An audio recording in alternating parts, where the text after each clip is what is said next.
وہاں پہ chemical weapons استعمال کیے سویلین کے اوپر، لیکن جب وہ چیز سامنے آئی تو پتہ یہ چلا کہ وہ ویپن جو تھے جو امریکنز کہہ رہے تھے کہ بشار الاسد نے استعمال کیے، حالانکہ وہ امریکنز نے ٹرکی کے ذریعے باغیوں کو دیے تھے، تو وہ مسئلہ وہیں پہ دب کے رہ گیا۔ لیکن بعد میں یہ صورتحال پیدا ہوتی ہے کہ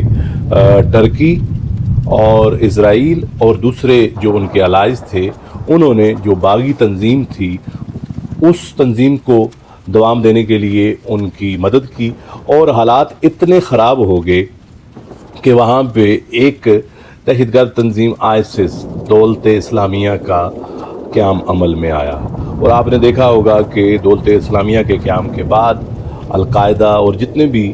دہشت گرد گروہ تھے وہ شام میں سرگرم ہوئے اور لوگوں کا قتل عام شروع ہوا، اور اس سانے میں 2011-12 سے لے کے تقریباً 2016 تک 7 سے 8 لاکھ لوگوں کو بے دردی سے قتل کیا گیا۔ نہ صرف ان کو قتل کیا گیا بلکہ لوگوں نے جو ہے مختلف ممالک سے وہاں پہ جوائننگ کی، اور وہاں پہ انہوں نے کہا کہ اسلام کی حکومت اور اسلام کو ہم جو ہے بڑھاوا دیں گے اور اسلام پھیلائیں گے۔ جب یہ ایکٹیویٹیز سامنے آئیں تو میڈیا نے اس چیز کو ایک بروٹیلٹی کے طور پہ دکھایا کہ وہاں پہ کس طرح انسانیت کے خلاف جو ہے وہ کام ہو رہا ہے، اور لوگ جو ہے اس طرح کے تنظیموں کے ساتھ، اس طرح کے گروہ کے ساتھ شامل ہونے سے بچے۔ لیکن بعد میں ہم نے دیکھا کہ وہ سارے باغی جو تھے، چاہے وہ دولت اسلامیہ یا القاعدہ یا دوسرے اور آؤٹ فٹ سے ان کا تعلق تھا، یا وہ بھاگ گئے یا وہ مارے گئے یا وہ چپ ہو کے بیٹھ گئے۔ لیکن حالیہ دنوں میں تقریباً 10 دن پہلے کیا ایسا ایک ہوا کہ جو ابو محمد جولانی اور ان کے ساتھ مختلف اپوزیشن کی جماعتیں بھی کہہ سکتے ہیں اور باغی لوگ کہ جنہوں نے ایک دم 10 دن کے اندر انہوں نے بشار الاسد کی حکومت کا تختہ الٹ دیا۔ اب تھوڑی سی یہ ہم گفتگو کریں گے کہ شام کی جو ایک تاریخ ہے اس پہ آپ کو میں بتاؤں گا کہ شام جو ہے، اگر ہم اس کی ہسٹوریکلی تھوڑی سی آپ کو تصویر دکھائیں تو شام ایک ایسی سرزمین ہے کہ جس پہ حضرت آدم علیہ السلام کے بیٹے جناب ابیل علیہ السلام کی قبر موجود ہے، اور یہی بتایا جاتا ہے کہ یہ قرۂ ارض ایسا ہے کہ جس میں سب سے پہلی قبر اسی سرزمین شام پہ بنی۔ لیکن اس کے ساتھ ساتھ تھوڑی سی تاریخ اور بھی اس کی میں واضح کرتا چلوں کہ مختلف انبیاء کا مسکن رہا، اور بعد میں انبیاء کی قبریں بھی یہاں پہ موجود ہیں۔ اگر بات کریں جناب زکریا علیہ السلام، ان کا روضہ بھی حلب میں موجود ہے، ان کے بیٹے جناب یحییٰ علیہ السلام، ان کی بھی قبر مبارک جو ہے وہ شام کے اندر ہی ہے۔ اس طرح یہ ایک بہت متبرک اور اس لحاظ سے بھی اہم جگہ تھی۔ لیکن اس کے ساتھ ساتھ اگر ہم بات کریں خانوادہ رسول کی تو ان کے مزارات بھی، نواسی رسول جناب زینب کبریٰ سلام اللہ علیہ کا مزار شام کے اندر ہے، اور اصحاب جناب فاطمہ الزہرا صحابیات ان کا بھی جو مزارات وہاں پہ موجود ہیں۔ مولا امام حسین علیہ السلام کی جو بیٹی ہیں جناب سکینہ بنت حسین، ان کا مزار بھی وہاں پہ موجود ہے۔ اسی طرح جناب فاطمہ صغریٰ سلام اللہ علیہ کا مزار بھی وہاں پہ موجود ہے، اور اسی طرح سے جناب عبداللہ بن جعفر طیار کا وہاں پہ مزار ہے، اور اسی طرح مختلف صحابیوں کے مزارات موجود ہیں۔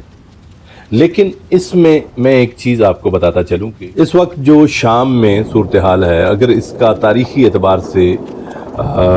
جائزہ لیا جائے تو سرکار رسول پاک صلی اللہ علیہ وآلہ وسلم کے جد نامدار سرکار ہاشم علیہ السلام جو سردار عرب اور خانہ خدا کی نگرانی اور حفاظت آپ کے ذمہ تھی،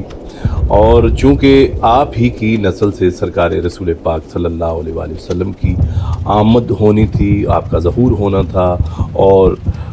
اسی کو دیکھتے ہوئے جو آپ کے بدترین مخالف تھے، جو آپ کے بدترین دشمن تھے بنو امیہ، اور جس کو قرآن نے شجرہ خبیثہ کے طور پہ پکارا ہے، تو بنو امیہ کا جو سردار تھا امیہ، وہ اسی حسد اور بغض کی وجہ سے آپ کا بدترین مخالف تھا۔ تو اس نے یہ کیا کہ نعوذ باللہ بنو ہاشم ہی کیوں سردار مکہ ہیں اور مکے کی جو حفاظت ہے اور مکے خانہ کعبہ کی جو چابیاں ہیں وہ ان کے پاس ہیں۔ تو اس نے ایک سازش اور مختلف تانے بانے بنے اور ایک جھوٹ کا پلندہ گٹھا کیا، اور اس میں اس نے کہا کہ ہم جو ہے وہ بنو امیہ جو ہے اس چیز کو دیکھے گی۔ لیکن اس وقت سرکار ہاشم علیہ السلام نے کہا کہ سارے جو عرب کے سردار ہیں ان کو اکٹھا کیا جائے گا، اور جو بھی فیصلہ کریں گے، جس کے حق میں وہ فیصلہ کریں گے، تو وہی سردار ہوگا اور وہی کعبے کی اور خانہ خدا کی حفاظت پہ مامور رہے گا اور اس کی خدمت کرے گا۔ جب عرب کے سرداروں نے فیصلہ کیا سرکار ہاشم کے حق میں، تو امیہ جو تھا چونکہ وہ اس میں ہار چکا تھا، تو اس وقت فیصلہ یہ ہوا کہ جو بھی ہارے گا اس کو حجاز سے بدر کر دیا جائے گا۔ چونکہ شام جو تھا وہ بنو ہاشم اور بالخصوص سرکار ہاشم علیہ السلام کی ذاتی اس میں جائیداد اور جاگیر تھی، اور جو یہ دمشق ہے، دمشق کی جو زمین تھی وہ بنو ہاشم کی، اور اس کے بعد جب ہم بات کرتے ہیں سرکار رسول پاک کے بعد مولا علی علیہ السلام، سرکار ابو طالب علیہ السلام، مولا علی علیہ السلام، اور پھر جناب جعفر تیار، اور اس کے بعد عبداللہ بن جعفر تیار، یہ ساری زمین جو ہے وہ بنو ہاشم کی تھی۔ تو اس وقت یہ ہوا کہ جب وہ ہار گیا تو امیہ کو بدر کر کے شام بھیج دیا گیا، اور پھر جناب شیبہ الحم، جن کو جناب عبد المطلب کے نام سے جانا جاتا ہے، سرکار رسول پاک کے دادا جان، تو ان کے مقابلے میں حرب جو امیہ کا بیٹا تھا وہ آیا، اس کو بھی شکست ہوئی، وہ بھی وہیں پہ بھیجا گیا۔ اس کے بعد جو حالات پیدا ہوئے، بتانا یہ چاہتا ہوں کہ تاریخی حقائق جاننے کی کتنی جو ہے وہ ضرورت ہے کہ بنو امیہ کا جب یہ بغض و عناد اور بڑھا، تو اس کے بعد سرکار رسول پاک صلی اللہ علیہ وآلہ وسلم کے ساتھ ابو سفیان کی وہ جنگ عہد میں جنگ کرنا، اور اس کے بعد اور زیادہ بغض و عناد اور مجبوراً فتح مکہ کے موقع پہ ابو سفیان کا اسلام لانا، اور یہ بغض و عناد اسی طرح قائم و دائم رہا۔ اور بعد میں ہم نے دیکھا کہ جب سرکار رسول پاک صلی اللہ علیہ وآلہ وسلم کی رحلت کے بعد جو ایک خلافت کا دور شروع ہوا، تو اس میں دوسرے خلیفہ کے دور میں ابو سفیان کا بیٹا معاویہ، جس کو شام کی گورنری دی گئی، تو چونکہ اس کے اجداد کا وہاں پہ مسکن تھا، تو اس نے بھی شام کی گورنر بننا چاہا اور گورنر بنا، اور بعد میں ہم نے دیکھا کہ جب مولا علی علیہ السلام کا دور آیا تو اس نے شام کو اپنی حکومت کا دارالخلافات جو ہے وہ بنا دیا۔ معاویہ بن سفیان کے بعد یزید ابن معاویہ جو ہے وہ شام کا حاکم بنا، اور یہاں پہ تھوڑی سی میں آپ کو وضاحت اس چیز کی کرتا چلوں کہ جب واقعہ کربلا ہوا، تو واقعہ کربلا سے پہلے وہاں پہ شام کی حاکمیت جو تھی، وہاں کا ظالم حکمران یزید تھا۔ 61 ہجری میں جب مولا امام حسین علیہ السلام کربلا کے میدان میں شہید ہو جاتے ہیں اپنے رفقا کے ساتھ، اپنی اولاد کے ساتھ، اصحاب کے ساتھ، اس کے بعد امام حسین علیہ السلام کے بیٹے علی بن حسین، امام زین العابدین علیہ السلام، اور ان کے ساتھ مولا علی علیہ السلام کی بیٹی اور امام حسین علیہ السلام کی بہن جناب زینب کبریٰ، اور ان کے ساتھ جناب زینب صغریٰ اور خانوادہ رسول کی جو مخدرات عصمت ہیں ان کو بھی قید کر لیا جاتا ہے۔ اور وہ جب قید ہو جاتی ہیں کربلا سے کوفہ اور کوفہ سے شام میں جو دربار یزید جس کو کہا جاتا ہے، جامع اموی کہا جاتا ہے، جس میں کل ابو محمد جولانی اور باغیوں نے وہاں پہ جشن منایا، یہ وہی دربار یزید ہے جس کو تاریخی اعتبار سے جامع اموی بھی کہا جاتا ہے۔ یہ وہی جامع اموی ہے کہ جہاں پہ یزید نے بھی خانوادہ رسول کی مخدرات عصمت کو وہاں پہ بلایا، اور ان کی توہین کر کے لوگوں کے سامنے ان کو وہاں پہ جب بلایا تو میں سمجھتا ہوں کہ وہاں پہ بلایا جانا ہی سب سے بڑی اسلام کی توہین تھی، رسول پاک کی توہین تھی، اور اس کے ساتھ ساتھ مسلمانوں کی توہین تھی۔ لیکن آج مسلمان اسی جگہ پہ جہاں پہ یزید کا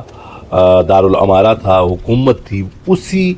جگہ پہ اکٹھے ہو کے جشن منا رہے ہیں۔ تو اس چیز سے ایک چیز پتہ چلتی ہے کہ کل جو یزید تھا اس نے بھی اپنا جو دارالخلافہ یا دارالامارہ تھا، دارالحکومت جو امور چلاتا تھا، دفتر اس کا، وہ اسی جگہ کو رکھا، اور آج بھی یزید کے ماننے والوں نے اسی جگہ کو اپنا دفتر یا اپنی حکمیت کا ایک مرکز بنایا۔ تو یہ تھوڑی سی میں نے آپ کے لیے ایک وضاحت جو تھی پیش کرنی تھی، اور اس کے ساتھ ساتھ آگے ہم آپ کو بتاتے ہیں کہ موجودہ جو صورتحال ہے وہ کیا ہے شام کی۔ موجودہ صورتحال میں یہ ہے جی کہ 1970 میں بشار الاسد کے والد حافظ الاسد جو تھے وہ حکومت میں آئے۔ انہوں نے ان کی بعض پارٹی تھی، تو بعض پارٹی کی وجہ سے ان کو حکومت ملی، اور حکومت میں تقریباً 30 سال تک وہ رہے، اور بعد میں ان کا جو بڑا بیٹا تھا اس کو اسیسینیٹ کر دیا گیا، اور اس کے بعد بشار الاسد جو تھے وہ یو کے میں ڈاکٹری کر رہے تھے، میڈیکل کے اسٹوڈنٹ تھے۔ تو یہ فارغ التحصیل ہوئے تو حافظ الاسد نے ان کو واپس شام بلا لیا۔ جب یہ شام گئے تو شام میں انہوں نے اپنی سیاسی جو ایکٹیویٹیز تھیں اس میں شمولیت کی، اور بعد میں انہوں نے فوج میں تعینات یہ ہو گئے، اور فوج میں یہ کرنل کے عہدے تک گئے۔ بعد میں ان کو جب 2000 میں بشار الاسد کے والد جو ہے وہ جب دنیا سے گئے تو بشار الاسد کو حکومت دی گئی۔ تو جب بشار الاسد کو حکومت ملی تو اس کے 10 سال کے بعد حالات یکسر تبدیل ہونا شروع ہو گئے۔ 2011 سے لے کے 2016 تک ایسے حالات بنا دیے گئے کہ ملکوں کے اپنے انٹرسٹ، ملکوں کی اپنی فائنینشیل جو ایک سچویشن تھی، ان کی اپنی ایک ڈیمانڈ تھی، تو انہوں نے اپنے اپنے وہاں پہ منصوبے بنائے۔ اس میں رشین جو الائز تھے انہوں نے اپنے کام کیے، اور دوسری طرف اسرائیلین جو فورسز تھیں یا اسرائیل کے الائز تھے انہوں نے اپنے مقاصد کے لیے وہاں پہ کام کیا، اور حالات اتنے خراب ہو گئے کہ وہاں پہ ہر طرف افراتفری اور ظلم و ستم اور بربریت ہی چلتی رہی۔ لیکن اس میں یہ سمجھتا ہوں کہ اتنی پاک اور مقدس ہستیوں کے وہاں پہ مزارات ہیں، چونکہ اگر دیکھا جائے تو پوری دنیا سے لوگ زیارات کے لیے خانوادہ رسول کی جو عزت و حرمت ہے، جناب زینب کبریٰ سلام اللہ علیہا کا مزار وہاں پہ دمشق میں موجود ہے، ان کی زیارت کے لیے، اور اس کے ساتھ ساتھ سکینہ بنت حسین جو امام حسین علیہ السلام کی بیٹی ہیں ان کی زیارت کے لیے، اور پھر وہاں پہ ایک قبرستان ہے جس کو غریبوں کا قبرستان یا مسافروں کا قبرستان کہا جاتا ہے، اور اس کے ساتھ ملک کا ایک راس الحسین ہے کہ شہدائے کربلا کے سر مبارک۔ تو یہ ساری وہاں پہ متبرک جگہیں ہیں جہاں پہ لوگ جاتے ہیں اور وہاں پہ سلامی کرتے ہیں۔ تو یہ بھی ایک چیز ہے کہ جب یہ لوگ باغی، آپ نے دیکھا ہوگا کہ جب دولت اسلامیہ وہاں پہ بنی تو اس وقت صحابی رسول حجر بن عدی کے ساتھ ان کی قبر کو اکھاڑا گیا، ان کی جسد مبارک کو نکالا گیا اور بے حرمتی کی گئی۔ تو ظالموں سے کبھی بھی مظلومیت کی آپ امید نہیں رکھ سکتے کہ اب وہ آئے ہیں تو اب وہ مظلوم بن کے آئیں گے۔ ظالم ہمیشہ ظالم ہی ہوتا ہے۔ تو اب جب ہم بات کرتے ہیں ابو محمد جولانی کی، تو میڈیا کا کردار اور ویسٹرن میڈیا کا کردار کہ جو 2016 سے لے کے 2020-21 تک دہشت گرد تھا، اور ہر طرف اس پہ انعام رکھا گیا، ہیڈ منی رکھی گئی کہ ابو محمد جولانی جو ہے یہ ایک دہشت گرد ہے اور دہشت گردی پھیلاتا ہے۔ تو آج ایسا کیا ہوا کہ ویسٹرن میڈیا چاہے اس میں اسرائیلین میڈیا ہے، عرب میڈیا ہے، ویسٹرن میڈیا ہے، سب نے اس کو ہیرو کے طور پہ پیش کیا۔ تو میں یہ سمجھتا ہوں کہ آج جو لوگ جشن منا رہے ہیں، تو کل جب یہی لوگ اس چیز پہ ماتم کریں گے کہ دہشت گرد جو ہیں، جن کا تعلق انسانیت کے ساتھ نہیں ہے، وہ اسلام اور امن کی کیسے بات کر سکتے ہیں؟ تو آنے والا وقت بڑا اہم ہوگا کہ خطے میں امن کے لیے کیا وہاں پہ کوئی ایسی حکومت کا قیام ہو کہ جو نہ صرف ہر مسلک، ہر قوم، ہر طبقے کے لیے جو ہے وہ رواداری اور امن کا پیغام لے کے آئے۔ تو مزید میں سمجھتا ہوں کہ آپ کو اس حوالے سے گائے بگائے ہم آگاہ کرتے رہیں گے، لیکن اب تک اتنا ہی ہے کہ یہ جو آگ لگی ہے اس کو جتنا جلدی ممکن ہو بند ہونا چاہیے۔ اگر یہ آگ بند نہ ہوئی تو پوری دنیا کی جو آبادی ہے وہ اس کی لپیٹ میں آ سکتی ہے، اور چاہے اس میں مذہبی انتشار بھی پیدا ہو سکتا ہے، چاہے اس میں نسلی فسادات بھی ہو سکتے ہیں، اور اس کے ساتھ ساتھ اس میں جو سب سے بڑا میں سمجھتا ہوں کہ ایک چیز ہونے والی ہے کہ نسل انسانیت کا قتل عام ہو۔ آپ کا بہت بہت شکریہ۔ مزید ہمارے چینل کو دیکھتے رہیں اور اس ویڈیو کو